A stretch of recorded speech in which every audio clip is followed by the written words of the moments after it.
Boa noite, querido aluno, querida aluna. Sejam muito bem-vindos à nossa aula de Biologia, aqui mais uma vez com vocês, para que nós possamos retomar os nossos estudos para o Exato, para o Enem. Tomara que vocês estejam animados. Usem a caixinha de comentários, eu sempre dou uma olhadinha e respondo, volto lá para responder vocês, mesmo que eu não responda aqui agora, eu volto para responder, então se vocês tiverem alguma dúvida, podem colocar lá nos comentários. Nós vamos continuar fazendo resoluções de questões, e aqui eu coloquei questões do Exato também, que é o nosso foco, mas tem várias outras que eu acho que vai ser interessante, uma mistura aí de conteúdos. Bora lá! Primeira questão. A partir do cladograma apresentado, que expressa algumas relações filogenéticas entre vertebrados, é correto afirmar que... Então, vamos olhar aqui. Semana passada eu falei com vocês sobre os cladogramas, eu expliquei, né, que são as árvores filogenéticas.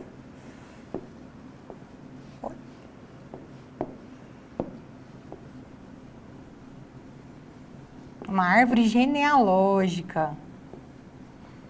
Ela vai me contar uma história evolutiva, seja de um grupo específico ou de uma espécie, tá? Então, a gente tem aqui um cladograma hipotético.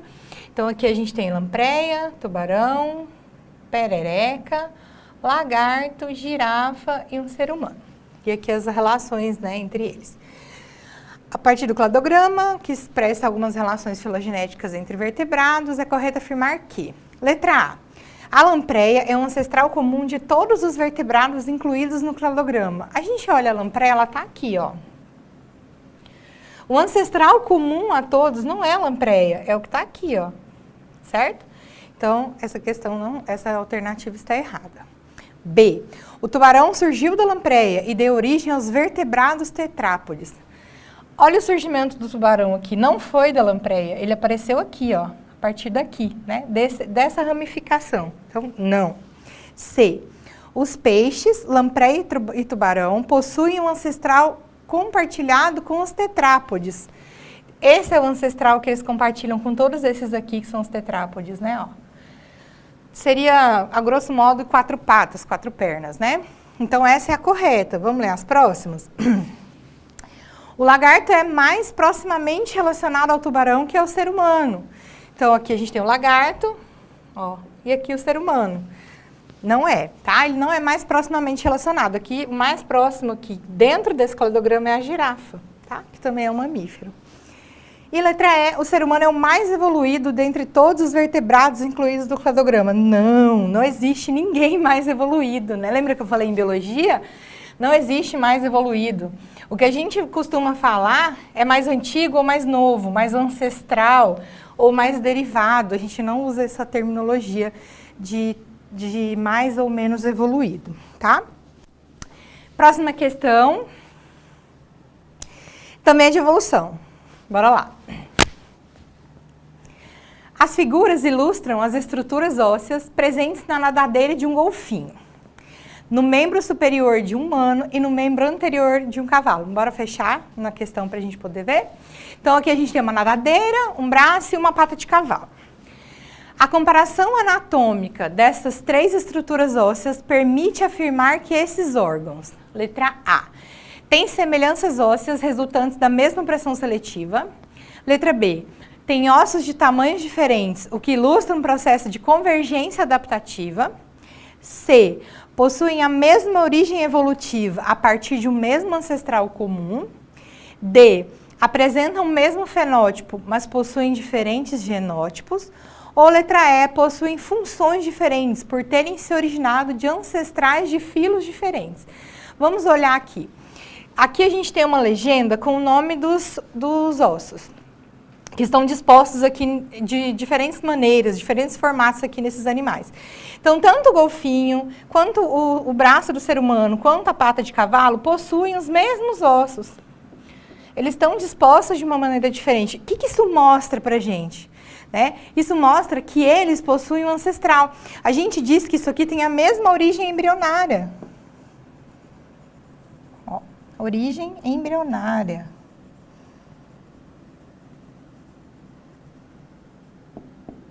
Tá? Então, aqui, a mesma origem evolutiva. A gente também costuma chamar isso de homologia. são órgãos homólogos, certo?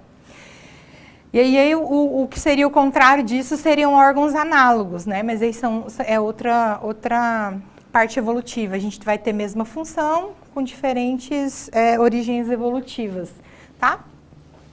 Próxima questão. Isso aqui é do Enem, ó. Muito legal essa questão aqui, é uma questão de ecologia. Bora lá. A figura representa uma cadeia alimentar em uma lagoa. As setas indicam o sentido do fluxo de energia entre os componentes dos níveis tróficos. Então, a gente tem aqui uma teia trófica, ou você pode chamar cadeia alimentar, teia alimentar, teia trófica, né? Sabendo-se que o mercúrio se acumula nos tecidos vivos, então a gente está falando aqui de um metal pesado, né? Que componente dessa cadeia alimentar apresentará maior teor de mercúrio no organismo se nessa lagoa ocorrer um derramamento desse metal? Então, ó, vamos olhar a figura. A gente tem aqui uma ave, a gente tem peixes pequenos, a gente tem aqui um molusco, peixe grande, peixe pequeno, um molusco, e a gente tem a ave, uma ave que se alimenta de animais aquáticos. Letra A. As aves, pois são predadores do topo dessa cadeia e acumulam mercúrio incorporado pelos componentes dos demais elos. Letra B. Os caramujos, pois se alimentam das raízes das plantas, que acumulam maior quantidade de metal. Letra C. Os grandes peixes, pois acumulam o mercúrio presente nas plantas e nos peixes pequenos. Letra D. Os pequenos peixes, pois acumulam maior quantidade de mercúrio, já que se alimentam das plantas contaminadas. Ou letra E. Plantas aquáticas, pois absorvem grande quantidade de mercúrio da água através de suas raízes e folhas. A alternativa correta é a letra A. Isso aqui a gente vai chamar de bioacumulação ou magnificação trófica. Ó.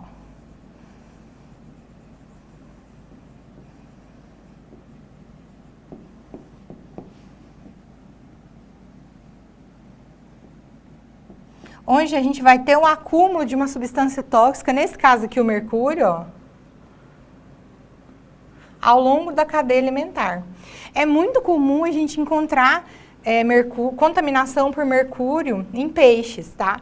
E essa acumulação vai acontecendo ao longo de cada nível da cadeia alimentar.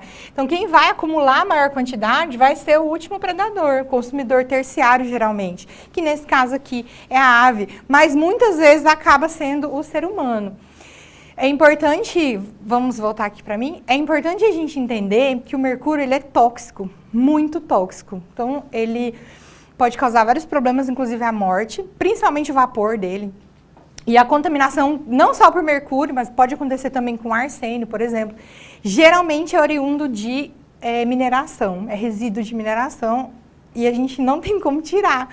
A complicação da contaminação por metais pesados é essa, a gente não consegue extrair, a gente não consegue retirar. Então é um impacto ambiental fortíssimo e hoje a gente não...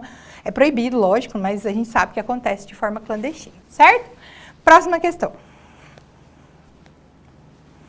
Essa questão do Enem, ó, uma questão de zoologia. Costuma cair bastante em vários tipos de vestibular. Eu já vi também cair no exato, eu peguei uma questão do exato também de zoologia. Eu acho que é importante a gente dar uma olhadinha aqui. Bora lá. A doença de Chagas afeta mais de 8 milhões de brasileiros, sendo comum em áreas rurais. É uma doença causada pelo protozoário Trypanosoma cruzi e transmitida por insetos conhecidos como barbeiros ou chupanças. Uma ação do homem sobre o meio ambiente que tem contribuído para o aumento dessa doença é: letra A, o consumo de carnes de animais silvestres que são hospedeiros do vetor da doença. B, a utilização de adubos químicos na agricultura que aceleram o ciclo reprodutivo do barbeiro. Letra C, a ausência de saneamento básico que favorece a proliferação do protozoário em regiões habitadas por humanos. D, a poluição dos rios e lagos com pesticidas que exterminam o predador das larvas do inseto transmissor da doença. Ou letra E, o desmatamento que provoca a migração ou desaparecimento dos animais silvestres dos quais o barbeiro se alimenta. Aqui a alternativa correta é a letra E, e para você resolver essa alternativa sem contar com o ciclo de vida, você tem que dar uma estudadinha em como essa doença acontece, como que ela é transmitida. Então, eu coloquei aqui um ciclo da doença de Chagas.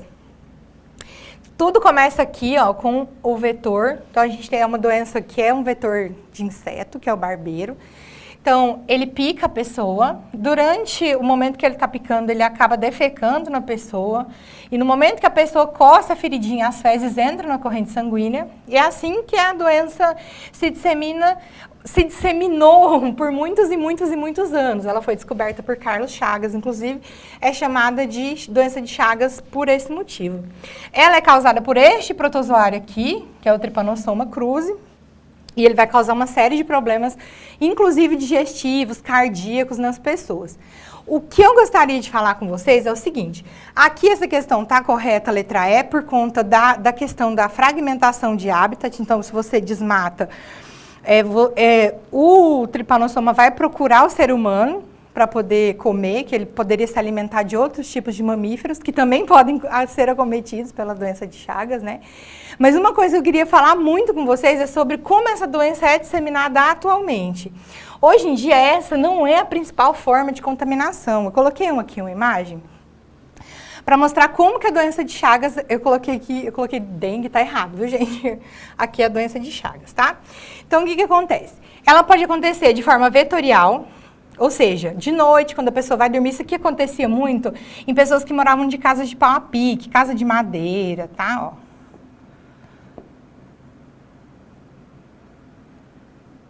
As fêmeas do Trypanosoma são hematófagos, elas se alimentam de sangue, né? Então, acontecia, essa primeira aqui foi a primeira forma mais comum de contaminação há muito tempo. O que acontece? Hoje em dia, cerca de 70% do acometimento dessa doença hoje acontece por via oral. Como que acontece isso aqui? Eu vou até voltar aqui para vocês me verem, para falar sobre isso com vocês. Hoje, a maior parte da contaminação com doença de Chagas acontece pela ingestão de alimentos contaminados. Principalmente 2 alimentos contaminados, que é o caldo de cana, que todo mundo gosta muito, e o açaí. São os 2 principais. O que acontece?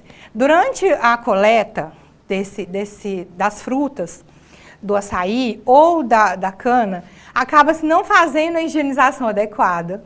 E aí, no processo de extração, tanto da cana-de-açúcar quanto do açaí, acaba-se moendo o animal junto. Consequentemente, os tripanossomas acabam ficando no sistema digestivo, lá dentro, né, do sistema digestivo dos barbeiros. Quando faz isso sem higiene, lógico, sem nenhum tipo de fiscalização, você acaba colocando o animal sem querer ali, lógico que ninguém faz por querer, né, mas ele acaba sendo moído junto. E aí, se não tiver um processo de pasteurização, por exemplo, se for no caso da polpa do açaí, a pessoa acaba se contaminando. E o interessante é que essa contaminação via oral ela é muito mais grave, porque entra no seu corpo uma quantidade muito maior de parasitas que entraria pela parte vetorial. Então, assim, tem muitas questões sobre isso hoje. Vocês podem procurar maiores informações no site da Embrapa, por exemplo, que vai estar lá falando sobre isso, sobre como evitar esse tipo de coisa, e vocês costumarem consumir esses alimentos sabendo da origem para evitar esse tipo de contaminação. Outro tipo de contaminação que ocorre é a transmissão vertical, que é pela gravidez, então da mãe para o filho, tá? Ou acidental, quando você tem contato com mucosa contaminada, mas esse é extremamente raro. Então, consideremos, mesmo olhando o ciclo e aprendendo desde sempre nas aulas de ciências, que a gente pega a doença com o barbeiro picando a gente, hoje a maior parte da transmissão da doença é via oral por alimentos contaminados. Você que gosta de açaí, de caldo de cana, não precisa parar de consumir, mas tem que dar uma olhadinha, entender a procedência para evitar esse tipo de coisa, certo? Próxima questão. Também pode acontecer por transplante, né? Mas isso aí é para muitos tipos de doenças, né? Próxima questão, também zoologia. Muito legal essa questão aqui, muito interessante. Bora lá. Para explicar a absorção de nutrientes, bem como a função das microvilosidades das membranas das células que revestem as paredes internas do intestino delgado, um estudante realizou esse seguinte experimento. Colocou 200 ml de água em 2 recipientes. No primeiro recipiente, mergulhou por 5 segundos um pedaço de papel liso, como na figura 1. No segundo recipiente, fez o mesmo com um pedaço de papel com dobras, simulando as microvilosidades conforme figura 2. Os dados obtidos foram: a quantidade de água absorvida pelo papel liso foi de 8 ml, enquanto pelo papel dobrado foi de 12 ml. Então, aqui a gente teve a absorção de 8 ml de água e aqui a gente teve 12 ml absorvidos. Por quê? Por que isso aconteceu? Qual que é a função aqui? Por que nessa parte aqui onde eu tenho essas dobras eu tive uma maior absorção de água? Então, qual que é a função, né? Manter o volume de absorção, aumentar a superfície de absorção, diminuir a velocidade de absorção, aumentar o tempo de absorção ou manter a seletividade na absorção. Então, quando eu tenho essas dobras aqui, que servem para simular a parte do intestino, eu tenho como objetivo aumentar a superfície de absorção. Isso acontece em muitos animais espalhados aí pela natureza. Eu coloquei uma imagem aqui para vocês entenderem melhor quais são essas adaptações. Essas aqui são as microvilosidades, ó.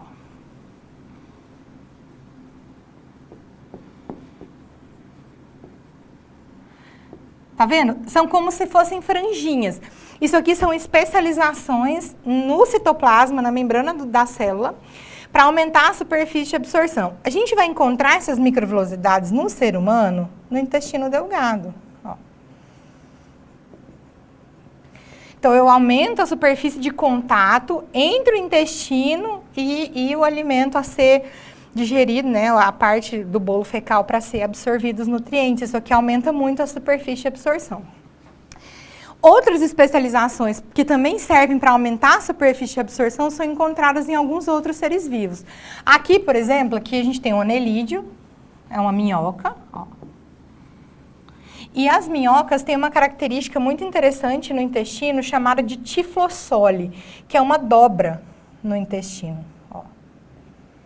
Como a minhoca não mastiga o alimento, ela também não come comida, ela come detritos, coisas que estão dissolvidas ali na terra, no substrato em que ela se encontra, quanto maior a quantidade de matéria orgânica, mais vai ser absorvido quando chegar aqui nessa dobra intestinal. Então, vai aumentar a quantidade de matéria orgânica que ela consegue digerir. Inclusive, isso é uma característica do grupo.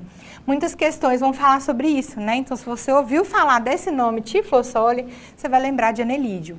Isso aqui é o intestino em válvula espiral, que é encontrado em peixes ósseos. Nesse caso aqui, eu vou dar um exemplo de um tubarão, mas podia ser uma raia, por exemplo, né? Ó. Pense num tubarão engolindo a sua presa, né? Ele não tem o hábito de mastigar, ele vai engolir a presa inteira, do jeito que ela estiver ali.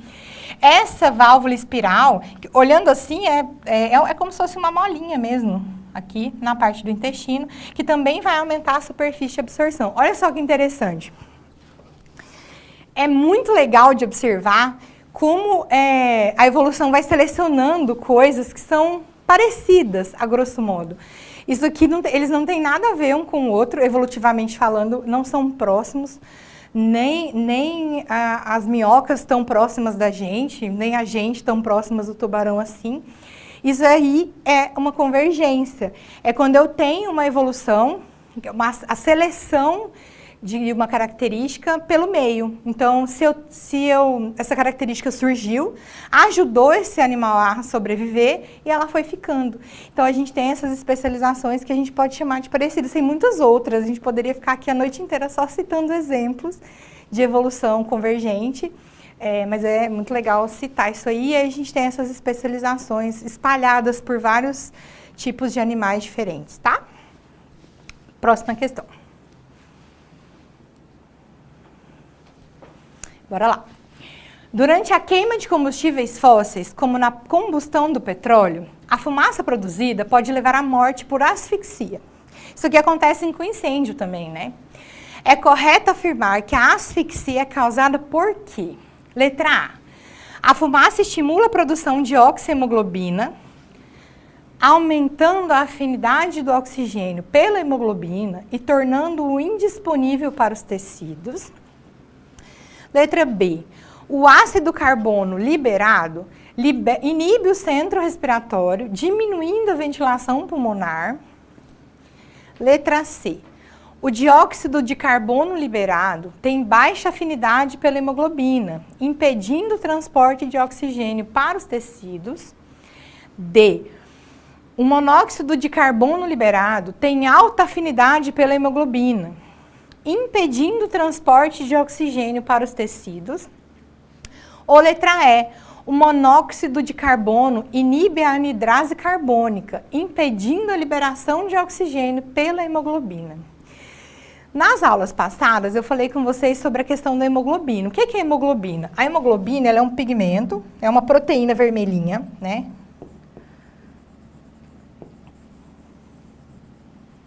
Que ela serve para auxiliar no transporte de gases. E ela se liga ao gás. Por exemplo, se a hemoglobina se liga com o gás oxigênio, ó, ela forma a oxihemoglobina.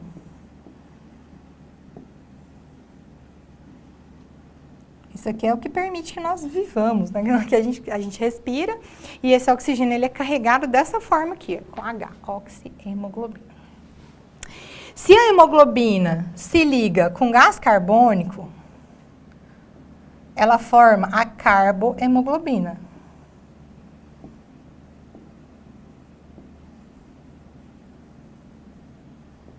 Isso tudo aqui, ó, é natural. Saudável, acontece o tempo todo aqui dentro da gente. O ar que a gente respira, o oxigênio, ele é aderido a ela, e o gás carbônico, que é produto do metabolismo nosso, e precisa ser jogado fora, ele também se liga à hemoglobina para sair da gente, para ir embora. Mas um defeito da evolução, que a evolução tem isso também, ela é muito defeituosa. Quando a hemoglobina encontra esse composto tóxico chamado monóxido de carbono, ela forma o que a gente chama de carboxihemoglobina.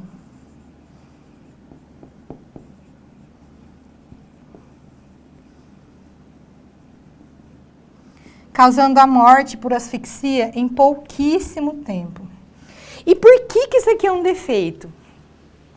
Porque o oxigênio, por exemplo, é a molécula que nos permite viver. É a molécula, uma das moléculas mais importantes, a gente não consegue ficar nem 10 minutos sem ela, senão a gente morre. Mas a hemoglobina, ela tem um sítio de ligação 200 vezes maior com a carboxihemoglobina. Fecha aqui em mim. Por que eu falo que isso é um defeito evolutivo? Porque não existe nenhuma vantagem na sobrevivência. A sua molécula de hemoglobina, que serve para levar oxigênio para todo o seu corpo, tirar o gás carbônico que você não quer e colocar para fora, ela se ligar a uma molécula mortal. Como que pode ela ter uma ligação 200 vezes maior com o monóxido de carbono, que é um gás tóxico oriundo de queima, por exemplo, de petróleo, como o exercício está falando aqui? Como explicar isso? Evolução. Nem sempre a evolução é sobre aperfeiçoamento. Na maioria das vezes, inclusive, eu vou dizer para você que não. Ela é completamente aleatória, né? Isso é um dos exemplos, existem muitos outros. Tá? Então, por isso que é tão... Eu não sei se vocês já assistiram aquele documentário da Boate Kiss, né? Aqueles meninos, infelizmente, faleceram devido à fumaça, né, tóxica, e várias outras pessoas que acabam morrendo asfixiadas em incêndios. Acontece muito rápido. Então, se você estiver num ambiente de fumaça, o ideal, se você estiver num ambiente fechado, é você abaixar, né, ficar rastejando no chão, para você diminuir o seu contato com essa substância. Você não respirar o monóxido de carbono por causa da ligação muito forte que ele tem com a sua hemoglobina e o iminente perigo de asfixia. Certo? Nem sempre a evolução é positiva, ela nunca é intencional, mas muitas vezes ela vai ser negativa. A gente chama também isso de deletério. Certo? Próxima questão. Ah, eu não respondi, gente, peraí. A resposta é que é esse, né? O monóxido de carbono tem alta afinidade pela hemoglobina, que impede o transporte de oxigênio para os tecidos, ó, e acaba levando à morte por asfixia. Certo, gente? Não é muito legal, né? Pesou o clima do ambiente aqui, né? Então, agora a gente vai para a próxima questão, de verdade, agora. Olha que bonitinha, essa aqui tem até um GIF. Essa aqui também é de fisiologia humana, tá? Bora lá. Da Mackenzie, essa.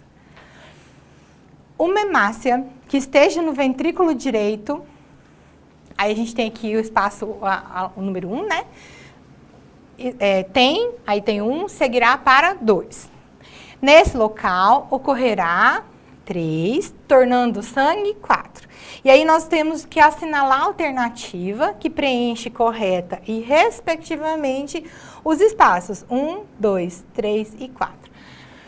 Eu coloquei esse GIF aqui para vocês verem como que funciona. Então, aqui vai ser a parte do átrio direito, então essa aqui é a parte direita do coração. Então, imagine que você está olhando esse coração de frente para ele, né? Você vira e vê, né? Disposto assim. O sangue, a parte do sangue que aparece azul aqui é o sangue venoso. Não é venenoso, é venoso, tá? Que vem de veia, né? E o sangue arterial é o vermelhinho aqui, o mais vermelhinho, tá? A gente sempre representa em colorido dessa forma. O sangue venoso vai estar sempre representado em azul e o arterial em vermelhinho. O sangue venoso, ele tem mais gás carbônico. Olha, muito legal eu passando o dedo como se fosse apagar, né? Ó. Então, aqui a gente tem uma maior quantidade de gás carbônico e uma menor de oxigênio, tá? O sangue arterial é o contrário.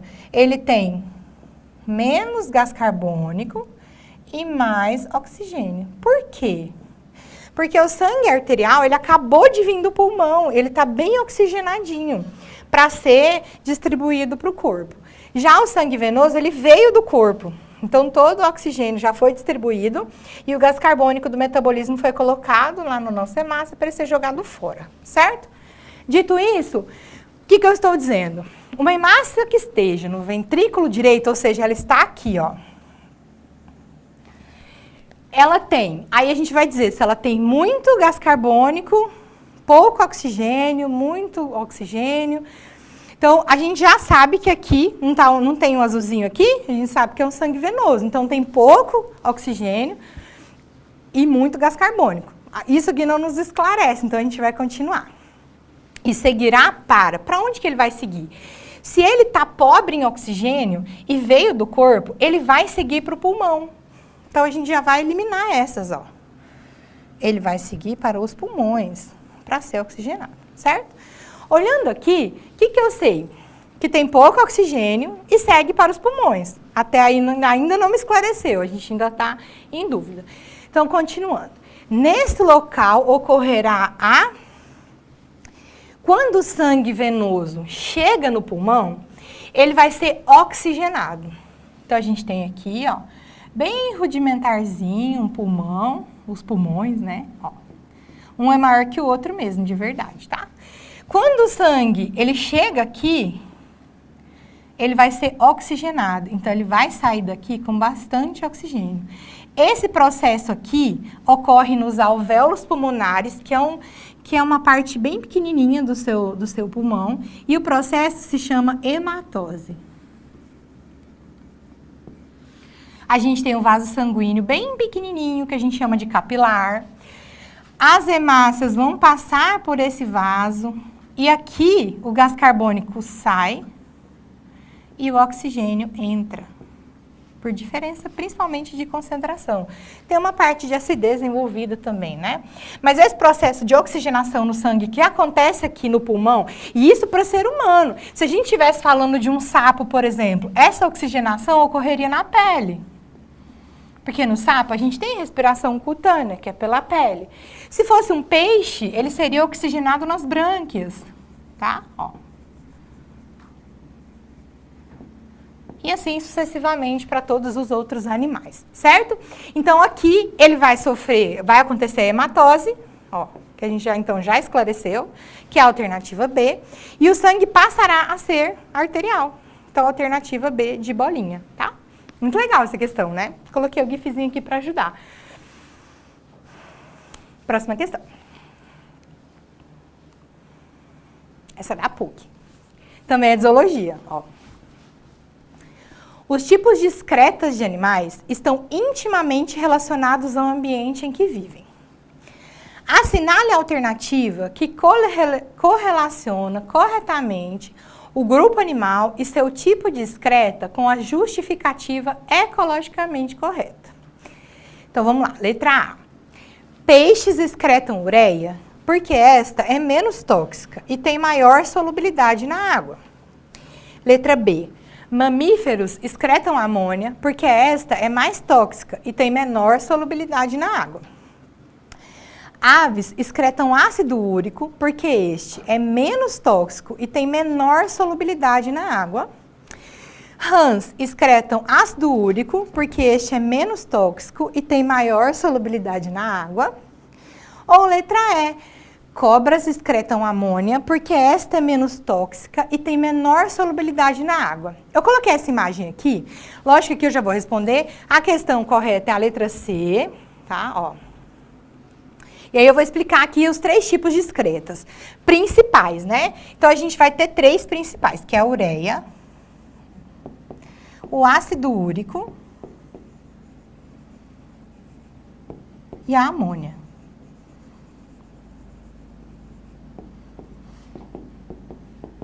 A amônia é a mais tóxica,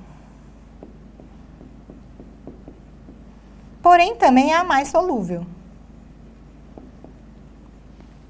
A ureia é a menos tóxica delas todas. E ela é parcialmente solúvel.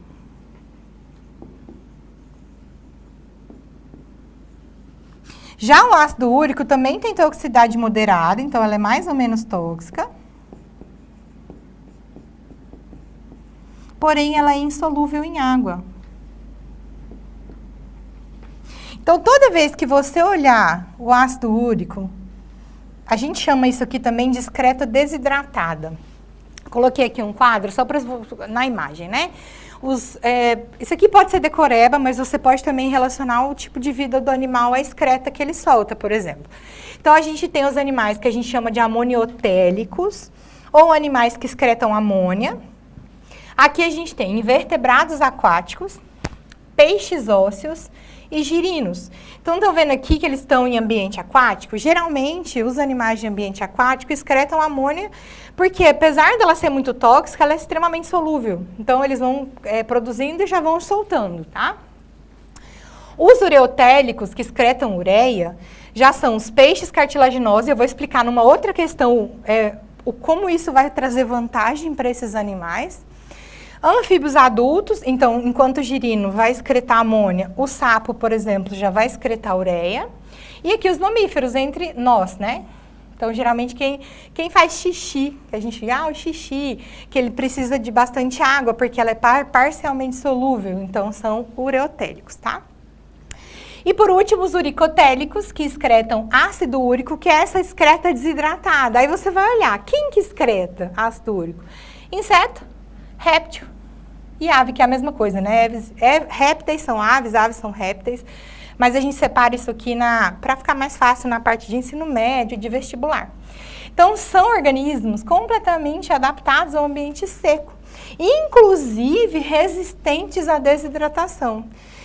Olha só que interessante. Aves excretam ácido úrico, aqui a gente fala, né, ó, tem menor solubilidade na água. Aves não têm bexiga. Esse aqui, não sei se vocês sabiam disso, né? Que a ave não tem bexiga. Você deve já ter visto, né? Como que a galinha faz cocô, né? Então, você vai ver uma coisa só. Dificilmente, você não vai ver um xixi, um cocô. Elas fazem tudo junto.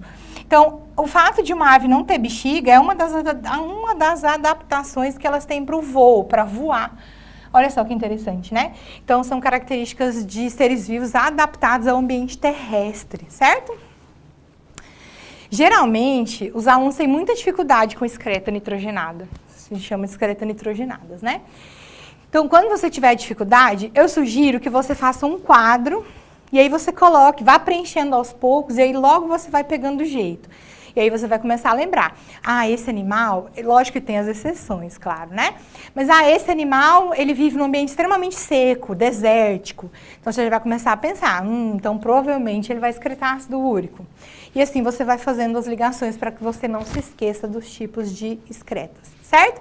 Geralmente, a gente cobre isso aqui mais para vertebrados, tá? Invertebrados, a gente está estudando os grupos dos vermes, por exemplo, a gente não costuma falar tanto, a não ser o caso do inseto, que é um caso mais particular, mas geralmente vai aparecer mais para vertebrados, tá? E aí vocês dão esse bizuzinho de fazer e estudar fazendo o quadrinho, certo? Tudo bem? Espero que sim. Qualquer coisa vai deixando aqui nos comentários que depois lá em casa eu olho e respondo vocês, tá? Próxima questão. Bora lá. A osmorregulação diz respeito à capacidade que alguns animais apresentam de manter o equilíbrio da quantidade de água e sais no organismo. Isso é, a homeostase, independentemente da concentração do ambiente externo. Considerando os mecanismos de controle da homeostase, é correto afirmar que a. Peixes ósseos de água doce vivem em um ambiente altamente hidratante, mas controlam a perda de água e sais bebendo muita água e absorvendo sais ativamente. Letra B. Peixes ósseos marinhos vivem em um ambiente altamente desidratante. Por isso, não podem beber água do mar, pois é rica em sais. Letra C. Peixes cartilaginosos são isotônicos em relação ao ambiente marinho em que vivem, devido à retenção de altas concentrações de amônia em seu sangue, que deixa de ser excretada. Letra D. Peixes ósseos marinhos excretam o excesso de sais do sangue através das brânquias de maneira passiva. E letra E. Protozoários ciliados de água doce drenam o excesso de água que entra em seu citoplasma para o vacúolo contrátil, que quando cheio se contrai e elimina o excedente para o ambiente externo. No próximo slide eu deixei aqui, ó, uma imagem para a gente poder entender como que isso acontece. Na aula passada eu falei um pouquinho com vocês sobre osmose. Lembra que eu dei o exemplo lá de você colocar sal na salada? A osmose, ela acontece quando você submete a célula a diferentes concentrações dali dentro do ambiente. Como um peixe, ele vive completamente envolvido pelo ambiente, ele está sujeito a essas diferenças de concentração. E aí, como ele faz para sobreviver a isso, a gente vai chamar de osmorregulação, ó. Ele precisa se regular, tá? Para manter o equilíbrio na vida dele. Assim como a gente, por exemplo, num dia de muito calor, precisa manter um meio de se refrescar para não morrer. Ou quando a gente está muito frio, a gente precisa manter o corpo aquecido para não morrer. Eles também precisam cuidar dessa parte de perda de água. E aí eu vou explicar para vocês como que acontece. Esse aqui é um peixe de água doce. Estar na água doce significa que ele está num ambiente hipotônico, ou seja, pouco concentrado. Significa que ele tem mais sais dentro do corpo dele do que fora. E isso acaba gerando um desequilíbrio. Por causa disso, porque tem mais sais dentro dele que fora, ele acaba ganhando água o tempo todo. O tempo todo, o tempo todo, o tempo todo. Tá? Então, ele bebe água, e aí o que vai acontecer? Ele vai começar a perder sais. E isso é errado também, que se você perde os sais, você também perde o equilíbrio do corpo. Como ele começa a absorver muita água, ele não bebe água. Ele absorve sozinho, não bebe água, faz bastante xixi, e aí como ele perde muitos sais, ele puxa os sais de volta pelas brânquias.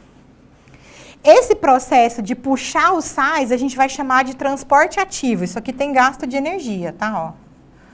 Gasto energético. Ó. Tá? E olha que interessante, né? Então, ele não vai beber água, porque ele absorve. Então, ele não precisa beber.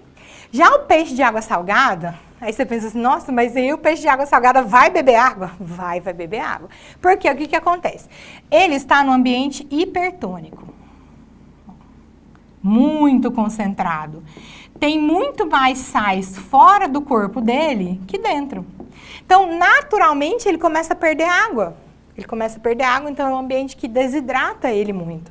Então, como ele vai perdendo muita água, ele acaba bebendo água. Aí você pergunta para mim assim, sim, professor, ele vai beber água, mas essa água aqui não está cheia de sal? Está cheia de sal. Mas o que ele vai fazer? Ele vai expulsar esse excesso de sal pelo mesmo mecanismo que o peixe de água doce puxa, ele vai jogar para fora. Esse processo aqui também tem gasto de energia, ó. Gasto energético. Certo? Olha só que interessante, né? E ele também tem uma urina bem concentrada. Isso aqui é feito, eu coloquei aqui peixes, mas organismos como o protozoário, por exemplo, eu vou colocar aqui um paramécio, né, que é um protozoário, eles têm um mecanismo aqui que parece uma estrelinha que chama vacúolo pulsátil, contrátil ou pulsátil, que ele vai expulsar a água ou vai puxar conforme a necessidade. Então, voltando lá na questão, eu estou dizendo assim, ó, o que é correto? Voltando para os peixes, eu esqueci de falar dessa parte aqui. Os peixes cartilaginosos são isotônicos em relação ao ambiente marinho. Isso realmente é, tá? Porque lembra que eu falei que peixe cartilaginoso excreta ureia? Eles vão concentrar essa ureia na carne. Ó. Essa concentração de ureia na carne faz com que ele fique em equilíbrio. Olha só que interessante. Só que aqui a alternativa está errada porque fala que é amônia, e não é, é ureia, tá? Então aqui a alternativa correta vai ser a letra A. Protozoários ciliados de água doce drenam o excesso de água que entra em seu citoplasma para o vacúolo contrátil, que quando cheio se contrai e elimina o excedente para o ambiente externo. Então a alternativa é. Esse protozoário ciliado, que a gente pode, eu vou dar um exemplo aqui de um, chama paramécio. E aí ele vai estar num ambiente que pode ser hipertônico ou hipotônico também. E aí, diferentemente de um peixe que tem toda uma estrutura, ele só conta com o vacúolo para ajudar a drenar, certo? Então, próxima questão. Também de zoologia, essa questão da FUVEST, ó, da primeira fase da FUVEST. De coração também, circulação. Bora lá. O esquema abaixo representa o sistema circulatório de um grupo animal. Indique de que animal pode ser o sistema representado e em qual das regiões indicadas pelos algarismos romanos existe alta concentração de gás oxigênio e alta concentração de gás carbônico no sangue. Olhando esse sistema circulatório aqui, se você já estiver estudando, quando você olha aqui um coração com duas cavidades, você vai saber que é um peixe. Certo? Quando você vê um coração com 3 cavidades, você vai sugerir que seja um anfíbio. Um sapinho, uma rãzinha, uma perereca, tá? Com 3 cavidades, quase formando 4. Então, assim, eu vou colocar 3 cavidades mais um forame. Ó. Aí ele fala forame, as pessoas ficam assim, né? Forame. Como que o Marcos vai dizer forame, gente? Forame. Coitado do Marcos. Aqui a gente vai ter um réptil. Ó. Então, uma cobra, um lagarto. A gente vai ter 2 tipos de coração dentro dos répteis, eu não vou entrar nisso agora, tá? E aí, com 4 cavidades,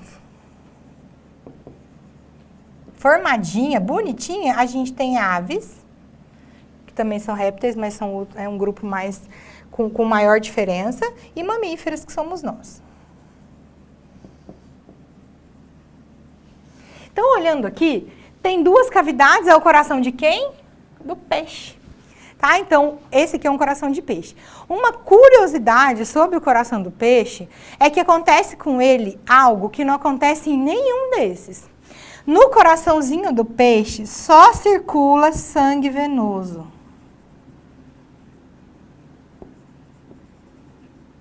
que é um sangue pobre em oxigênio. Então, vamos olhar aqui o quadro e dizer o que eles querem da gente, tá? Então, aqui na primeira coluna, a gente tem qual grupo de animal pertence. Então, como a gente já sabe que é o peixe, nós vamos eliminar as outras 3 alternativas, certo?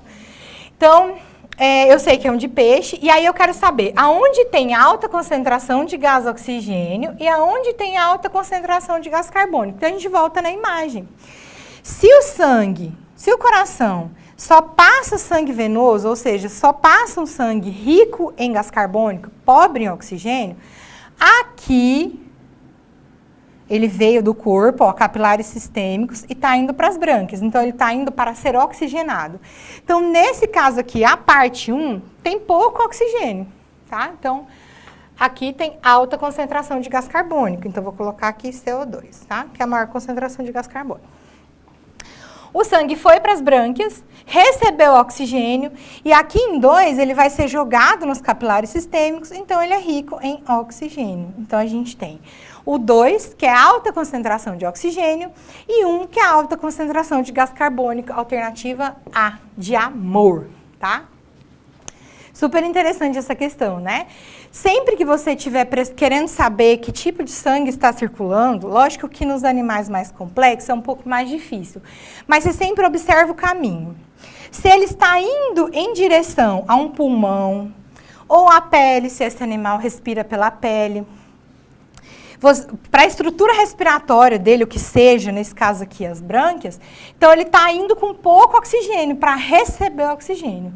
Se ele está voltando da estrutura respiratória dele, significa que ele está voltando totalmente oxigenado. Então, se atente ao caminho desse sangue, por onde que esse sangue está passando. Dá tempo de mais uma, né? Bora lá, mais uma questão. Não sei se eu coloquei a imagem aqui dos corações, mas acho que não, não coloquei. Então, vamos lá, outra questão de zoologia, rapidinho. O desenho abaixo explica o desaparecimento da cauda do girino. A regressão da cauda dos girinos se dá pela autodestruição de células pelas enzimas lisossômicas.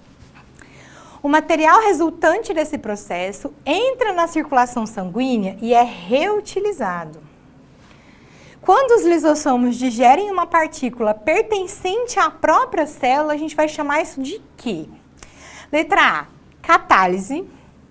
Letra B, esofagia. Letra C, autólise. Letra D, dá um tempinho para o intérprete conseguir. Letra D, heterofagia. Ou letra E, autofagia.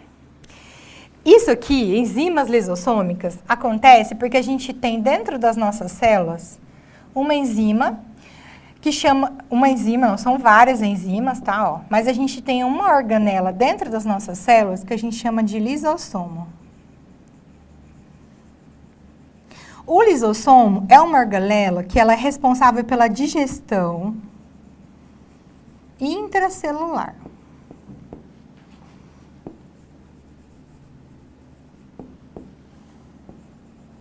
Ou seja, tudo que precisa ser digerido pela célula vai ser digerido aqui dentro do lisossomo.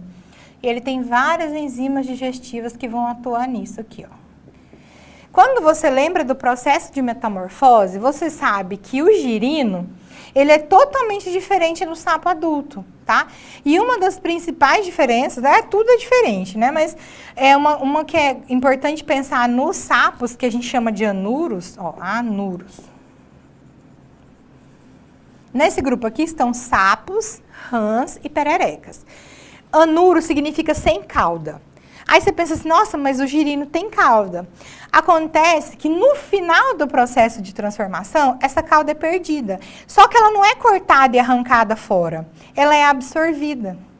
Esse processo de absorção aqui gera uma economia de energia muito grande para o animal. E quando isso é feito, isso serve para qualquer coisa no nosso corpo, né? Por exemplo, vou dar um exemplo de um aborto retido, por exemplo. A mulher, infelizmente, sofreu um aborto, mas ela não expulsou o feto. O que vai acontecer? O corpo consegue absorver em alguns casos. Quem faz essa absorção? O lisossomo. Ele digere aqui a cauda do bicho, né? e aí vai aproveitar os nutrientes. A esse processo a gente vai chamar de autofagia, certo? É super importante a função dos lisossomos aí. Que eu vou dar um exemplo aqui, só para finalizar nossa aula, das nossas células de defesa, que são nossos macrófagos, ó. Elas captam as bactérias, comem as bactérias, várias bactérias, e digerem ali dentro. Então, elas são cheinhas de lisossomos. Certo? Voltando aqui rapidinho para a gente finalizar. Eu espero que vocês tenham gostado, que tenha sido produtivo para vocês essa aula de hoje, produtiva. Continuem resolvendo os exercícios. Qualquer dúvida, vocês coloquem aqui embaixo nos comentários, que eu vou voltar aqui depois para responder vocês. Tenham perseverança, estudem. O caminho é um pouco difícil, mas nenhuma recompensa vem sem esforço, tá? Então, eu desejo tudo de melhor, bons estudos e a gente se vê na próxima aula. Um beijo, até mais!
Olá pessoal, boa noite, mais uma vez eu aqui com vocês, professor Éder Guimarães para mais uma aula de Física e hoje a gente vai trabalhar especificamente para a prova do exato, viu? Prova que já está se aproximando e eu trouxe uma dinâmica um pouquinho diferente para a aula de hoje. Na aula de hoje nós vamos trabalhar resolução de itens, resolução de exercícios e a gente vai aproveitar para recuperar essa teoria dentro do exercício, beleza? Então, segura, papel e caneta na mão, tem muita coisa pra gente na aula de hoje, beleza? Vamos ao nosso primeiro slide aí, vem comigo aqui. Opa, passou um a mais, deixa eu voltar. Aqui na primeira questão, nós temos a seguinte situação para tratar. Em uma estação de trens, há uma esteira com 45 metros de comprimento que se move com velocidade constante de 0,8 metros por segundo em relação ao solo. Uma pessoa sobe nessa esteira e caminha sobre ela no mesmo sentido em que ela se desloca em relação ao solo, com velocidade constante de 1 metro por segundo em relação à superfície da esteira. O intervalo de tempo para essa pessoa percorrer todo o comprimento da esteira será de... Muito bem, vou pedir para voltar aqui porque a gente vai conversar baixinho agora. Nessa questão, a gente vai trabalhar um tema muito importante chamado composição de movimentos. Eu vou te lembrar a situação. Alguma vez você já nadou em um rio a favor da correnteza? Já deve ter passado por essa experiência, não é? Quando você nada a favor da correnteza, não fica mais rápido? É porque, além das braçadas que você dá, ainda tem aquela impulsão da correnteza. Ou seja, o movimento que você está executando ao nadar se junta com o movimento da correnteza. Por isso que vai mais rápido. Você quer ver uma outra situação bem interessante? É quando você está no aeroporto. Alguns aeroportos são tão grandes, as distâncias são tão grandes, que é necessário colocar esteiras na horizontal para que os passageiros possam caminhar sobre elas. Quando o passageiro sobe nessa esteira, ele tem duas opções. A primeira opção, ficar parado, dar uma descansada e deixar que a esteira leve ele. E a segunda opção, se ele tiver com um pouquinho mais de pressa, ele começa a caminhar sobre a esteira. A esteira já está em movimento, o passageiro começa a caminhar no mesmo sentido da esteira, a movimentação é mais rápida. Ele começa a passar pelos passageiros que estão caminhando normalmente ao lado, fora da esteira, e ele percebe que ele está muito mais rápido. O nome disso é composição de movimentos. Agora veja, não vai ser o caso dessa questão, mas é o caso do comentário. Quando você nada a favor da correnteza, quando você caminha a favor da esteira, soma a tua velocidade com a velocidade da esteira, a tua velocidade com a velocidade da correnteza. Agora, se você fizer o mesmo movimento em sentido contrário, você vai perceber que tem uma diminuição, não é? Você já tentou nadar contra a correnteza? Aí a tua velocidade e a velocidade da correnteza contrárias, elas se subtraem. Se a tua velocidade for maior, você vai pegar a tua velocidade e diminuir da velocidade da correnteza. Você vai nadar um pouquinho mais devagar, nesse caso. Então o nome disso é composição de movimentos. Professor, eu nunca fui no rio com correnteza, eu nunca passei lá no aeroporto e liguei muito para essas esteiras, mas eu acho que tem uma experiência que você já viveu. É quando você está descendo uma escada rolante e aí você resolve andar. Porque eu posso descer pela escada rolante apenas paradinho ali, não é? Deixar que ela me leve. Mas se eu tiver com um pouquinho mais de pressa, eu começo a descer no mesmo sentido que a escada está se movimentando. E você já percebeu que nesse caso fica mais rápido. Isso é composição de movimentos. Beleza? Então a gente já resgatou essa primeira informação e agora a gente vai colocar em prática aqui. Vem comigo. Bem, aqui nesse caso, deixa eu só habilitar a nossa caneta aqui. Aqui nesse caso, nós vamos fazer o seguinte. Eu vou colocar a linha horizontal como se fosse a esteira. Vou colocar a pessoa sobre a esteira, vai ficando ligado aí. E agora, pessoal, eu vou marcar as duas velocidades. A primeira velocidade é a velocidade da esteira, que vale quanto, pessoal? 0,8 metros por segundo. E a segunda velocidade, que vai ser a velocidade da pessoa. A pessoa caminha sobre a esteira com a velocidade de 1 metro por segundo. Beleza? O que você vai fazer agora? Você vai determinar a chamada velocidade resultante, que é a soma das duas velocidades. Essa velocidade resultante vai ser igual a 1 mais 0,8. Está tomando nota? Essa velocidade resultante vai dar 1,8 metros por segundo. Beleza, professor. O que eu faço agora?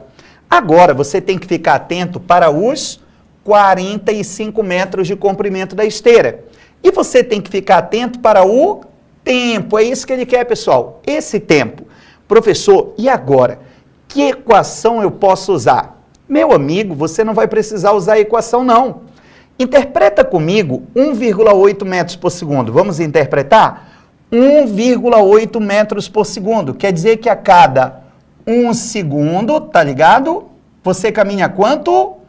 1,8 metros. Olha só, a cada 1 segundo você caminha 1,8 metros. Então, o tempo que você vai levar, o nosso x, equivale a 45 metros. Olha só, pessoal.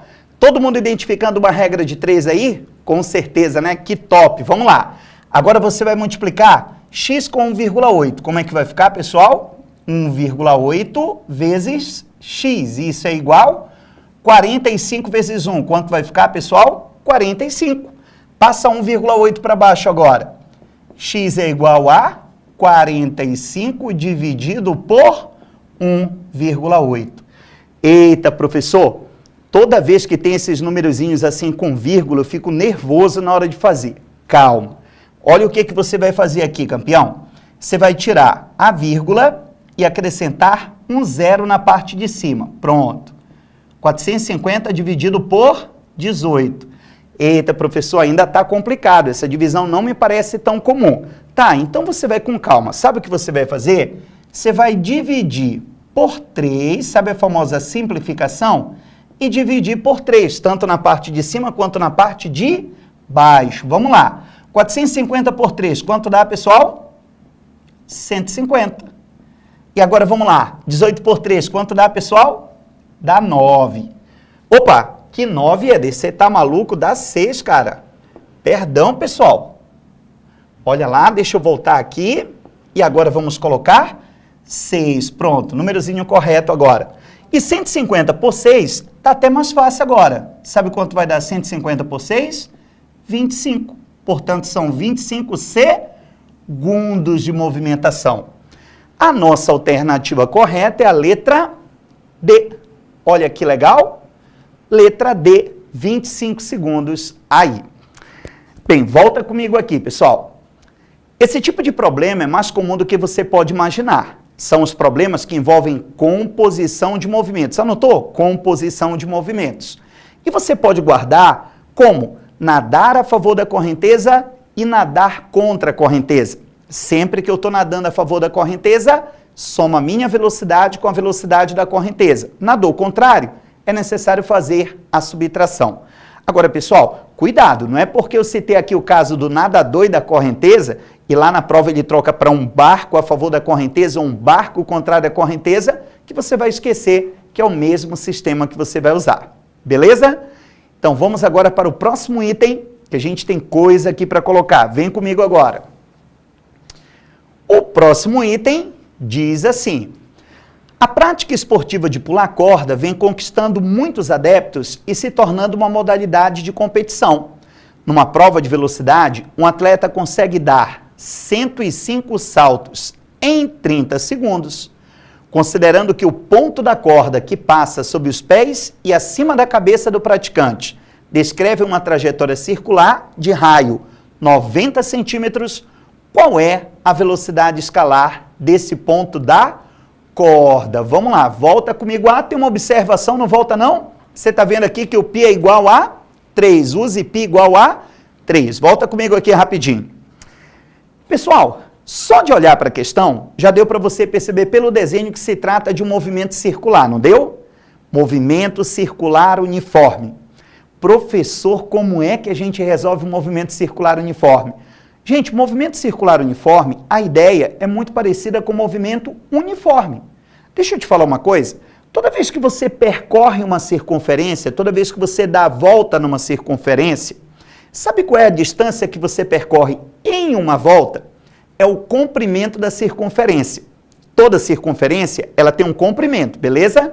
Esse comprimento da circunferência a gente aprende lá na matemática.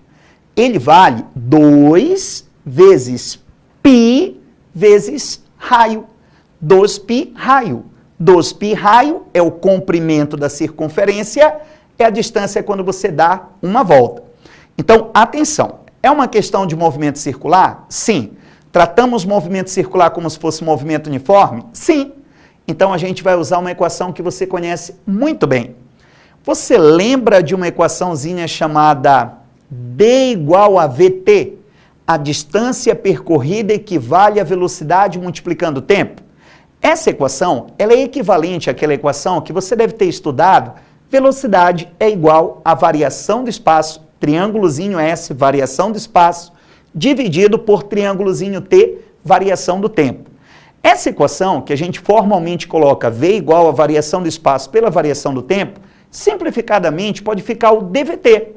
A distância é igual à velocidade vezes o tempo. Eu vou trabalhar com vocês aqui com um pouco menos de formalidade e um pouco mais de praticidade, um pouco mais de objetividade. Tudo bem? Vem comigo aqui, vamos lá. Primeira coisa que a gente vai fazer, pessoal, é lembrar que nós queremos calcular a velocidade escalar. Olha aqui a velocidade escalar sendo marcada para você. Agora a gente vai trabalhar com essa relação aqui, ó. A distância percorrida é igual a velocidade multiplicando o tempo. Tá ligado nela? Agora, pessoal, tenta imaginar esse ponto P aqui do desenho dando uma volta. Olha ele dando uma volta aqui, ó. Quando ele dá uma volta, lembrando que isso aqui é o raio, que foi que eu acabei de falar para você, a distância de uma volta equivale a 2π vezes o raio, tá ligado? 2πr. Ah, professor, peguei a ideia. Você vai colocar no lugar da distância 2π raio, não é? Exatamente, pegou a ideia? Então, vou colocar 2π raio no lugar do d, isso é igual a velocidade vezes o tempo. Ah, professor, então vamos lá. Vai ficar 2 vezes valor do π, pessoal. Quanto é o valor do π? Quanto é o valor do π? 3. Agora vamos para o raio. Qual o valor do raio? Professor, o raio está bem aqui, ó, 90 centímetros. Pois é, campeão, cuidado. Centímetro não é a unidade que você deve cultivar nesse problema. Você está vendo que todas as alternativas estão em metro? Todas as alternativas em metro aqui, então é essa unidade que você tem que trabalhar, beleza? Então, 90 centímetros passando para metro dá 0,9. Então, ó, 2, o π troca por 3 e o raio não é 90, é 0,9 passando para metro. Isso é igual a velocidade que você quer vezes o tempo. Eita nós, cuidado para você não querer colocar 30 segundos nesse tempo. Pessoal, se você colocar esses 30 segundos aí, vai dar errado. Sabe por quê? 30 segundos é para 105 saltos. Você está atento? 30 segundos é para 105 saltos? Eu não estou considerando uma volta. Se eu estou considerando uma volta, ele deu um pulo só um pulinho. Então, eu vou fazer aqui uma regra de 3 para descobrir o tempo de um pulinho. Vamos fazer? Então, a gente vai colocar assim, ó, 30 segundos está para 105 saltos. Então, quantos segundos está para um salto? Captou a ideia agora? Então, vamos lá. Fazendo a multiplicação aqui, ó, multiplicação x com 105, vai ficar 105 vezes x, isso é igual. Agora, 30 vezes 1, pessoal, vai dar 30, tá ligado? Então, x vai ser igual a 30 dividido por 105. Bem, a gente pode agora dar uma simplificada nesse número, não pode? Para ele não ficar tão grande assim. Então, eu posso simplificar aqui em cima por 5 e eu posso simplificar aqui embaixo por 5 também. Então, esse x, ele vai ser igual a 30 por 5, pessoal, 6. Agora, 105 por 5, já está fazendo de cabeça? 21.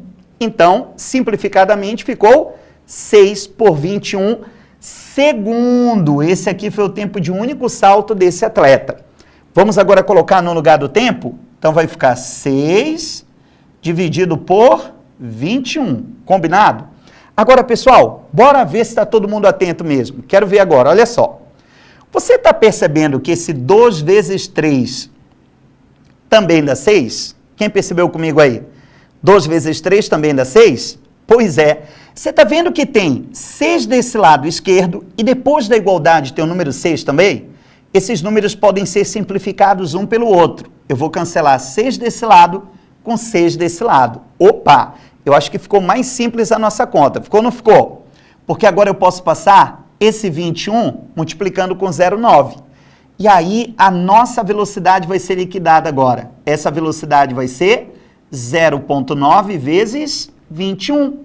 E 0,9 vezes 21 vai dar 18,9 metros por segundo. E a nossa alternativa correta é a letra C. Captou a ideia? Percebeu tudo direitinho, todo o processo que nós fizemos aqui? Gente, parece que é muita coisa, mas é porque a gente está detalhando para poder explicar. Depois que você pega a técnica toda, você faz essas contas até relativamente rápido. Mas o principal que eu quero dizer para você, movimentos circulares podem ser tratados como movimentos uniformes. A distância é igual à velocidade vezes tempo. O único cuidado é a distância. Nunca esquecer que uma volta no círculo, essa distância equivale a 2π vezes o raio. Bem, volta comigo aqui. O movimento circular, ele se constitui no movimento coringa nas provas. Ele é um movimento muito cobrado, um movimento muito presente nas provas e um movimento que requer muitas vezes raciocínio lógico. Aquele raciocínio lógico que você tanto espera que apareça numa prova, em movimento circular é muito comum de aparecer, tá? Então tá aí a nossa questão, detalhada para você nos mínimos detalhes, esfriando a sua cabeça para esse momento da prova do exato. Beleza? Bora passar para a próxima aqui, gente, tem muita coisa. Vem comigo agora. A terceira questão, ela diz assim mesmo. Um carro viaja por uma estrada retilínea com uma velocidade constante de 15 metros por segundo. Para realizar uma ultrapassagem, o motorista precisou aumentar a velocidade do carro e, para isso, pisou forte no acelerador. Assim, o carro percorreu 100 metros uniformemente acelerado durante 5 segundos. Após 5 segundos, o carro adquiriu a velocidade de... Gente, eu vou destacar algumas palavras-chave aqui, tá? A primeira palavra-chave é aumentar a velocidade. Segunda palavra-chave, acelerador. Terceira palavra-chave, acelerado. Pronto. Agora, volta comigo aqui rapidinho. A partir do momento, que você perceber que tem variação de velocidade, a partir do momento que você percebe que a velocidade está aumentando, que a velocidade está diminuindo, você já vai pensar que se trata de um movimento variado. Você está diante de uma situação de um movimento uniformemente variado. Os movimentos uniformemente variados são muito fáceis de serem identificados. São movimentos que têm mudança de velocidade, são movimentos que têm presença de aceleração. Mudança de velocidade, presença de aceleração. Bem, o detalhe é que quando o movimento passa a ser variado, sabe aquela equação dVt, que eu coloquei ainda agora? Ela não vai ser usada aqui. Você não vai trabalhar com distância igual a velocidade vezes tempo. Por quê, professor? Porque agora tem mais de uma velocidade. Tem uma velocidade inicial, tem uma velocidade final, e lá naquela equação dVt só tem uma velocidade. Ela é usada para situações com a mesma velocidade o tempo inteiro. Percebeu que tem mudança de velocidade, não pode mais utilizar a relação dVt. Professor, vem cá, e quais são as relações que eu vou usar para mudanças de velocidade? É isso que eu vou arrumar agora para você. Caneta e papel na mão? Eu vou colocar quais são as equações em mudanças de velocidade. Vem comigo, olha só. A primeira equação em mudança de velocidade, ela é assim, ó, V igual a V0 mais a T. Gente, a gente brinca que é a famosa equação voate, olha só. Esse primeiro V é a velocidade final, esse aqui, ó, final. O V0 é a velocidade de início do movimento, início. O A é a aceleração e o T é o tempo. Então, a primeira equação, voate, é uma equação que relaciona a velocidade final inicial com aceleração e tempo. Uma outra equaçãozinha que a gente utiliza é a famosa equação de Torricelli. Velocidade final ao quadrado é igual velocidade inicial ao quadrado mais 2 vezes a aceleração multiplicando a distância. Alguns livros vão colocar no lugar dessa distância ΔS. Você já deve ter visto assim, ó, triângulo S, que é variação do espaço. para simplificar, diminuir a formalidade, eu estou chamando para você apenas de distância, para deixar mais simples o processo. E a última equação é essa aqui, ó. A distância, que é o ΔS, que é o triângulo S, vai ser igual a velocidade inicial vezes tempo, mais a aceleração, tempo elevado ao quadrado, sobre 2. Pessoal, essas 3 equações que eu estou colocando para você, primeira equação, segunda equação e a terceira equação, são as equações do movimento variado. Equações do movimento variado. Agora, vem comigo aqui. O detalhe é que existem alguns problemas que vocês precisam recorrer a 2 equações para resolver. Esse problema que está aí na tela, ele é um problema que você vai precisar, primeiro, usar a primeira equação para descobrir a aceleração e depois usar a segunda equação, perdão, deixa eu olhar aqui com calma. Volta aqui comigo no problema, só para eu olhar rapidinho. Eu tenho aqui 15 metros por segundo de velocidade inicial, deixa eu só amarrar aqui. Eu tenho aqui, 100 metros para a distância. E eu tenho aqui 5 segundos. Ah, perfeito. Então, volta aqui comigo rapidinho. Esse é um problema que você realmente teria que usar 2 equações para resolver. Eu usaria primeiro a terceira equação, para que a gente pudesse encontrar a aceleração. Em seguida, eu usaria a primeira equação, para que a gente pudesse encontrar a velocidade final. Professor, pelo amor de Deus, vou ter que usar 2 equações para resolver esse problema? Não. Eu teria que usar essas 2 equações. Mas agora eu quero te apresentar uma relação matemática exclusiva do movimento uniformemente variado, que possibilitará resolver o problema com uma única relação. Só que detalhe, essa relação é especial. A gente quase não encontra por aí, mas ela resolve muita coisa rápido para a gente. Vem comigo aqui na tela que eu vou te mostrar. A equação que eu quero te mostrar, a nossa arma secreta, é essa aqui, ó. A distância percorrida dividida pelo tempo equivale à velocidade final mais a velocidade inicial dividido por 2. Pessoal, vocês perceberam que não tem aceleração aqui nessa equação? Eu tenho a distância, eu tenho o tempo, eu tenho a velocidade final, eu tenho a inicial, mas eu não tenho aceleração. Ou seja, essa equação aqui, ela é um coringa para a gente não ter que usar 2 equações para resolver problemas de variado. Veja, eu não estou dizendo para você que todos os problemas de variado eu tenho que usar 2 equações, mas tem problemas especiais. Nesse problema, eu precisaria de 2 equações, mas eu não vou mais precisar porque eu conheço essa relação aqui. Professor, pois é, agora eu quero conversar com você. Eu sei as equações, professor, mas sabe o que eu não sei? Sabe o que eu tenho dificuldade? Eu tenho dificuldade para escolher a equação. As fórmulas eu já conhecia, professor, mas eu tenho dificuldade para saber que fórmula usar. Então, vou mostrar para você agora como é que você faz para escolher a fórmula. Preste atenção. O veículo estava com a velocidade de 15, não é? Então, esse 15 é a velocidade inicial. Vamos procurar em quais equações tem a velocidade inicial? Olha rápido aí. Todas, né? Todas as equações têm velocidade inicial. Portanto, eu ainda não escolhi a fórmula que eu vou usar nesse problema.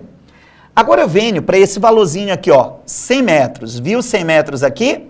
100 metros equivale à distância. Agora você deve procurar os problemas que tem, as equações que têm distância. Tem distância na primeira? Não, né? Então, ela não serviria para esse problema. Tem distância na segunda equação? Tem. Ela pode servir para esse problema. Na terceira equação, tem. E na quarta equação, tem. Pronto, eu estou começando a selecionar a fórmula que eu vou usar. Agora eu quero mostrar para você aqui, ó, 5 segundos. 5 segundos equivale ao tempo, não é? Tem tempo na segunda equação? A primeira já estava eliminada. Tem tempo na segunda equação? Não tem, pessoal. Ela já está fora. Agora, eu tenho tempo na terceira e eu tenho tempo na quarta equação. Tá ligado ou não? Beleza? Agora, Éder, vem cá. Como é que eu vou fazer para decidir entre a quarta e a quinta equação? Como é que eu vou fazer agora para tomar essa decisão? Vamos lá. Você percebeu que ele quer a velocidade final do objeto? Você percebeu que ele quer a velocidade no final? Não tem velocidade final aqui na terceira equação.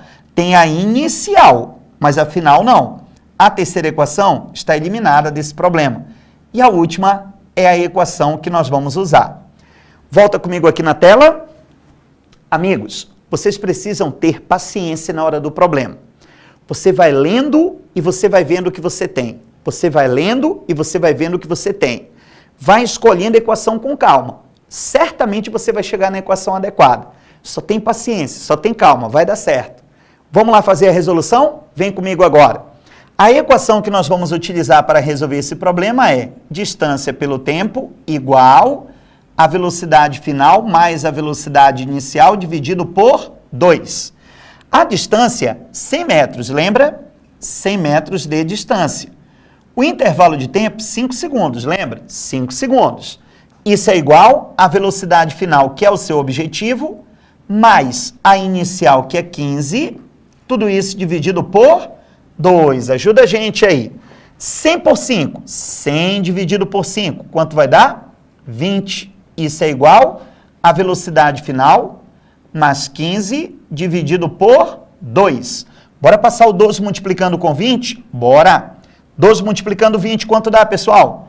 40. Isso é igual à velocidade final mais 15. E agora passa o 15 para o lado do 40. Tá positivo, vem negativo. 40 menos 15 igual a velocidade. 40 menos 15 vai dar, pessoal? Vai dar, pessoal? 25 metros por segundo. A nossa alternativa correta é a letra A. 25 metros por segundo é a velocidade final do problema. Bem, volta comigo aqui.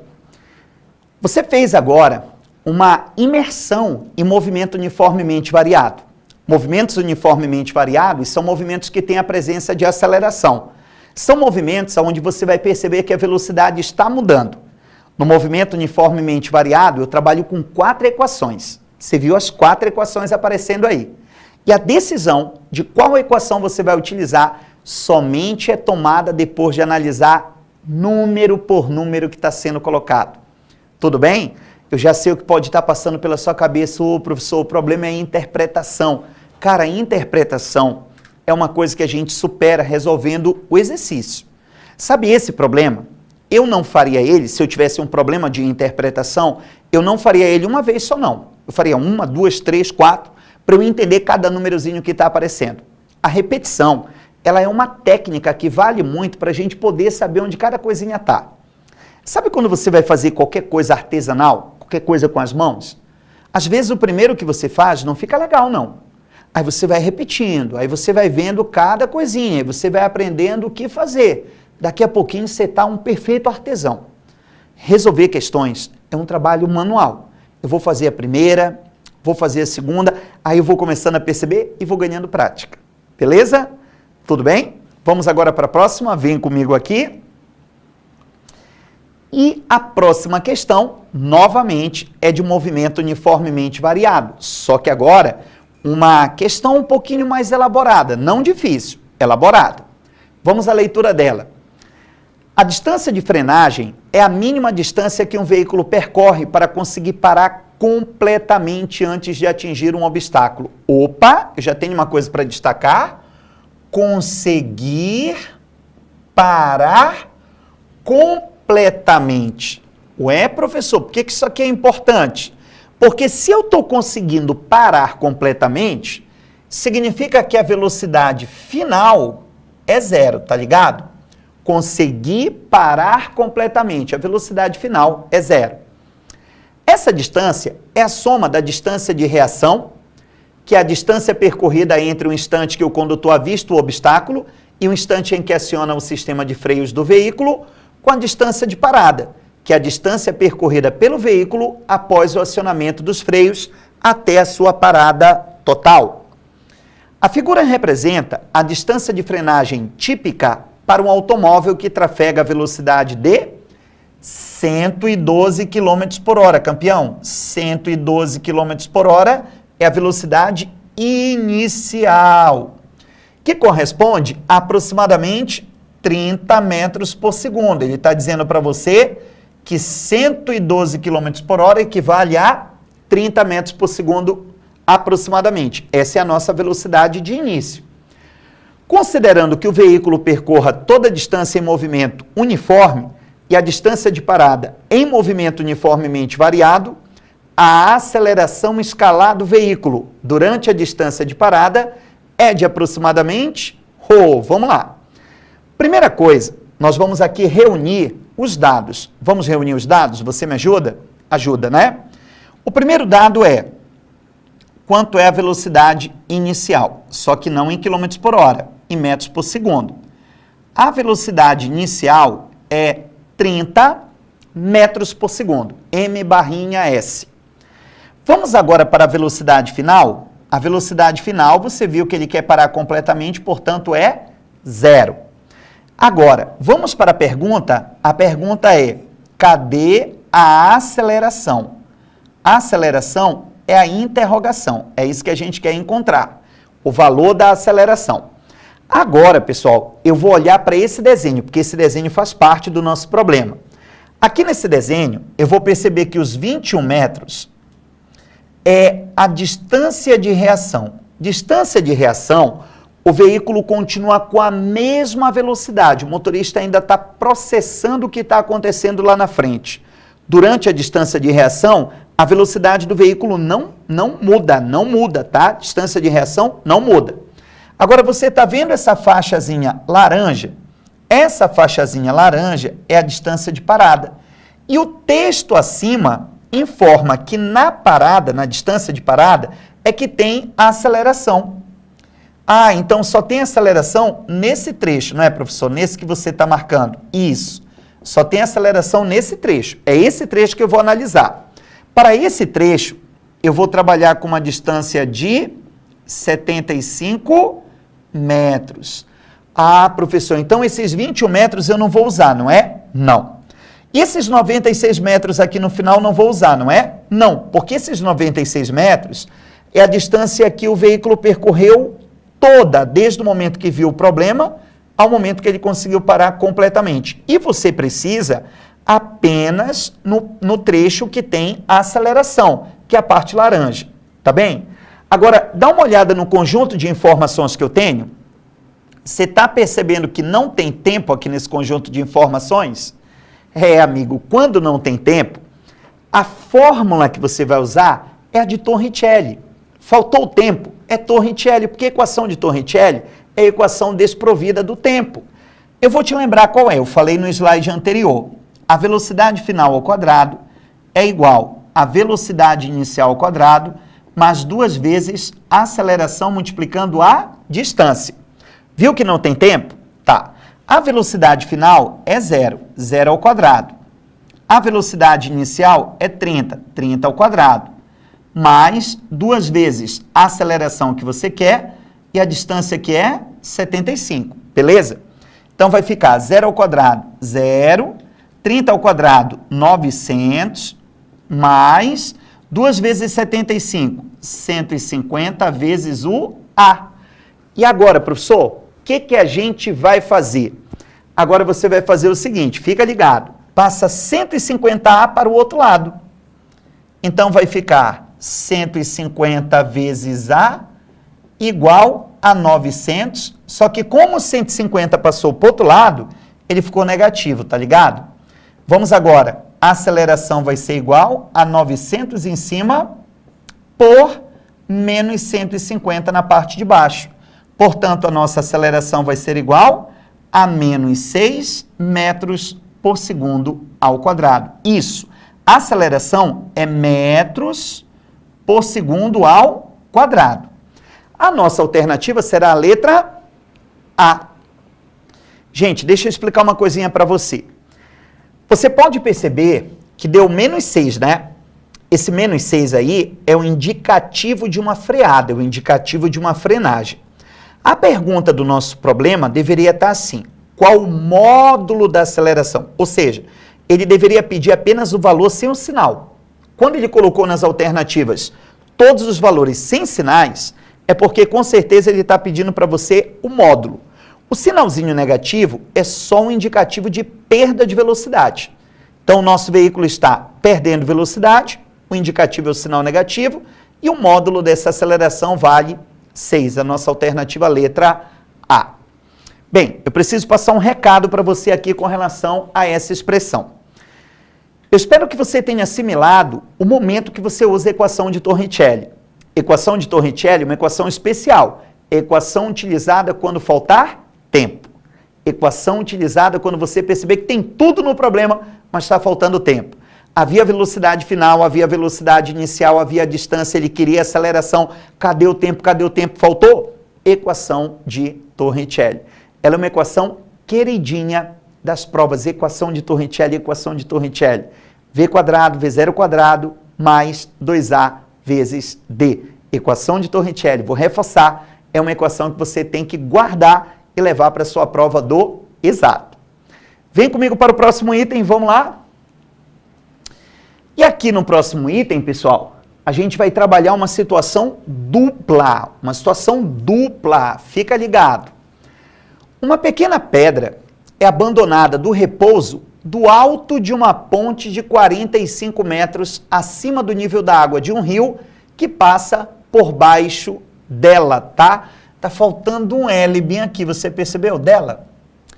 A pedra cai dentro de uma pequena embarcação que se move com velocidade constante e que estava a 12 metros de distância do ponto de impacto no instante em que a pedra foi solta. O módulo da velocidade com que a embarcação se move no rio é, ali eu tenho o G, que é a gravidade, valendo 10. Bem, volta comigo aqui rapidinho, preciso falar com você, olha só. Você percebeu que nesse problema teve uma pequena mudança? Professor, qual foi a mudança que teve no problema? É um objeto caindo agora. É um objeto caindo. Objetos que caem a partir da velocidade zero, a partir do repouso, a gente chama isso de queda livre. Você tem um movimento de queda livre de uma altura de 45 metros. E esse movimento ele vai se compor aí com o movimento de um barquinho que vai tentar pegar essa pedra que está caindo. Mas eu quero primeiro me concentrar nesse movimento de queda, tá? Movimento de queda livre. Pessoal, a primeira coisa que eu quero dizer para vocês é o seguinte, eu vou começar fazendo uma revisão rápida aqui. Se eu estiver segurando uma folha de papel e uma pedra, uma folha de papel e uma pedra, e soltar as duas, quem chega primeiro ao chão? A pedra. Mas ela não chegou primeiro ao chão por ser mais pesada, se foi isso que passou pela sua cabeça. Ela chegou ao chão primeiro porque a resistência do ar foi maior na folha e menor na pedra. Ah, professor, então você está querendo me dizer que a queda não tem nada a ver com peso, a queda não tem nada a ver com massa. Não. Galileu Galilei, ele conseguiu provar para a gente que corpos com massas diferentes aceleram igualmente durante uma queda. Corpos com massas diferentes aceleram igualmente durante uma queda. Ó, um teste. Se você pegar essa folha de papel e se você pegar essa pedra e soltar em um local que não tem o ar, em um local que não tem atmosfera, eles vão tocar o solo na mesma hora.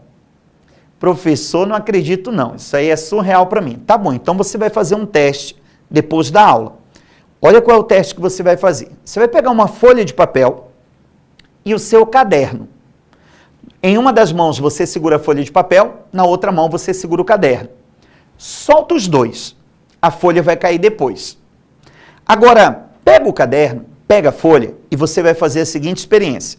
Você vai segurar o caderno e você vai colocar a folha em cima do caderno. Caderno, folha em cima do caderno. Agora você vai soltar. Você vai ver que a folha vai cair juntinho com o caderno. Lembra que antes elas tinham caído separadamente, a folha e o caderno? Se eu colocar a folha em cima do caderno e soltar, eles vão cair juntinhos. Ué, professor, por que eles caíram juntinhos agora? Porque o caderno está enfrentando a resistência do ar e deixando o caminho livre para a folha. Ah, peguei você, né? Então agora você percebeu que realmente a queda não depende da massa. O problema é o ar. Se a gente tira o ar da jogada, fica tudo certo. Objetos com massas diferentes caem ao mesmo tempo e caem com a mesma aceleração. Fica ligado, porque em provas recentes nós tivemos essas perguntas em prova. E é importante ter esse entendimento aí. Agora eu quero te passar uma outra ideia. Os problemas matemáticos de queda livre são resolvidos com as equações do movimento uniformemente variado. Sabe aquelas 4 equações que eu coloquei ainda agora para você? Os problemas de queda livre são utilizados com aquelas 4 equações. São resolvidos com aquelas 4 equações, melhor dizendo.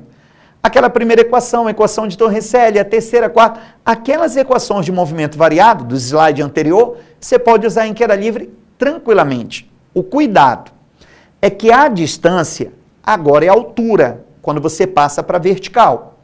E a aceleração é a gravidade. Trocou a distância pela altura e a aceleração pela gravidade, acabou, você vai conseguir fazer o problema de boas. Bora ver aqui como é que faz isso, vem comigo. Eu vou fazer um esquema aqui para que você entenda bem, olha só. Há uma ponte e no alto da ponte uma pessoa. Essa pessoa segura uma pedra. E aqui, pessoal, o rio, ó, tô fazendo o rio aqui para você. Bem, a altura que essa pedra tá é 45 metros, tá ligado? Então, do nível da água, essa pedra tá 45 metros. E a gravidade, para você não esquecer, está valendo 10, né? 10 metros por segundo ao quadrado. Qual é o primeiro passo? Primeiro passo, você vai descobrir quanto tempo essa pedra vai levar caindo, combinado? Quanto tempo essa pedra vai levar caindo.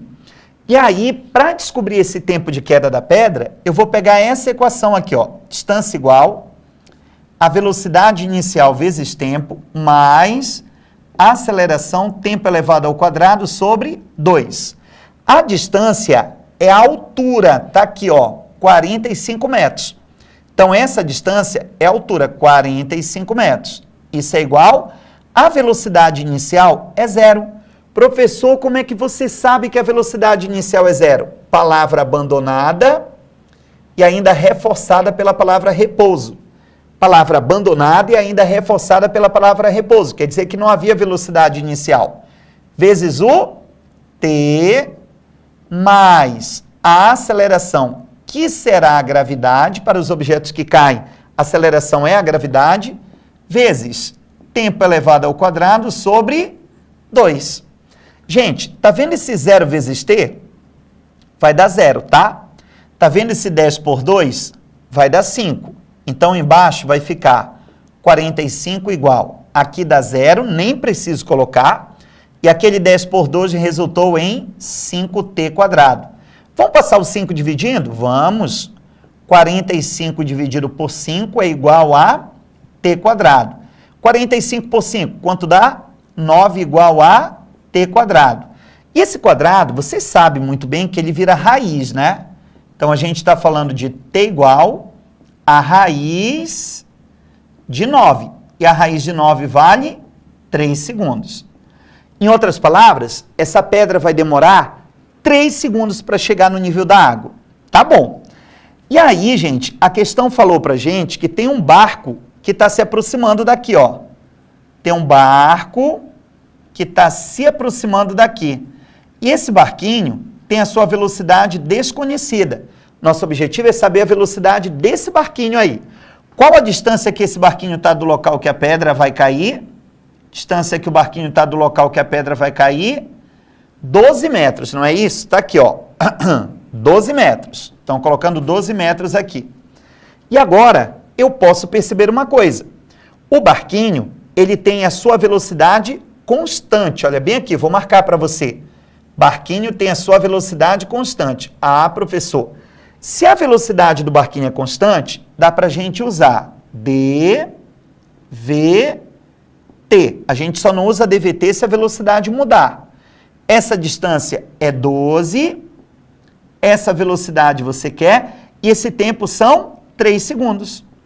3 segundos que você havia encontrado.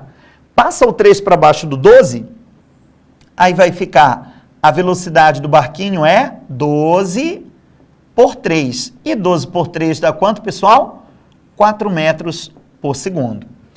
Alternativa correta para a questão, letra D de dado. Gente, o objetivo dessa questão é fazer com que você entenda a queda livre. O objetivo dessa questão é lembrar a você, a queda dos objetos não depende da massa. É lembrar para você que as equações de queda livre são as mesmas equações que você utilizou no movimento variado, com uma observação, troca a distância pela altura, troca a aceleração pela gravidade e lembre-se, quem queda livre não há velocidade inicial. E você vai tratar da mesma forma que você tratou sempre. Beleza?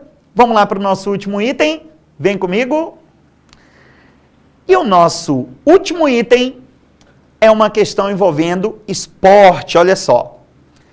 Em treinamento para a prova de trave olímpica, um atleta faz uma saída do aparelho representada em 4 imagens, numeradas de 1 a 4, em que o ponto vermelho representa o centro de massa do corpo da atleta. Da imagem 1, a imagem 1 representa o instante que a atleta perde contato com a trave, quando o seu centro de massa apresenta a velocidade horizontal V0. A imagem 4 representa o instante que ela toca o solo, considerando que nesse movimento somente a força-peso atua sobre a atleta e adotando a gravidade 10, o valor de V0 é Jesus. Calma, calma, calma. Queridos, olha só o que eu vou fazer. Primeira coisa que eu quero mostrar para você é que a atleta, ela caiu daqui, você viu aí uma reta azul? A atleta caiu daqui para cá. A atleta caiu lá daquele ponto para esse ponto. Tá ligado ou não tá ligado? A atleta caiu esse pedacinho aí, ó. Você viu as 2 retas azuis horizontais que eu tracei?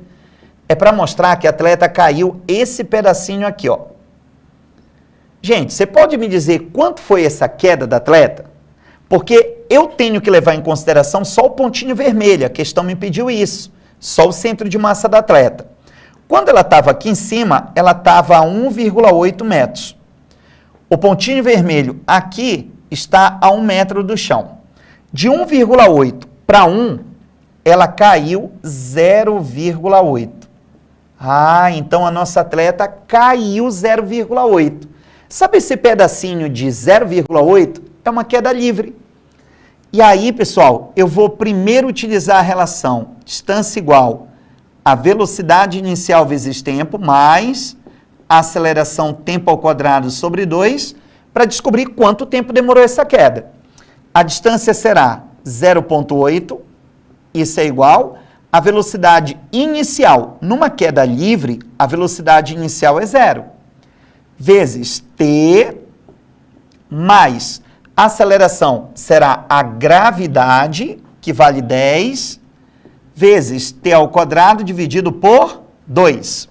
Vai ficar, então, 0,8 igual 0 vezes t, zerou, 10 por 2, 5t quadrado. Bora passar o 5 para baixo do 0,8? 0,8 dividido por 5 é igual a t quadrado.